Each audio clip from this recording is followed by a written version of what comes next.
ஸ்ரீ ரங்கநாயகி தாயார் ஸ்ரீரங்கத்தில் கூரத்தாழ்வானுடைய குமாரர்களான 2 பட்டர்களையும் தான் ஸ்வீகாரமாக எடுத்துக்கொண்டாள்.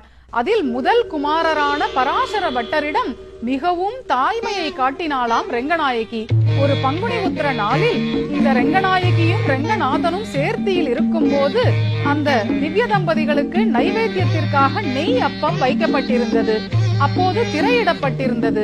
இந்த பட்டர் என்கிற சிறுவன் தாயும் தந்தையும் இருப்பதாக எண்ணிக்கொண்டு உள்ளே சென்று அந்த நெய் அப்பத்தை எடுத்து சுவைத்து விட்டானாம். உடனே அர்ச்சகர் கண்டித்து வெளியே அனுப்பினாராம்.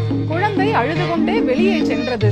உடனே ரங்கநாயகி தன் நாதனான ரங்கநாயகனிடம், எனக்கு என் குழந்தையின் எச்சில் பண்டம் கிடைக்கவில்லையே என்று வேதனைப்பட்டாளாம். உடனே ரங்கநாதர் அர்ச்சகரிடம் ஆவேசித்து பட்டரை அழைத்து, உன் மனதில் இப்போது என்ன ஓடுகிறது என்று கேட்டாராம்.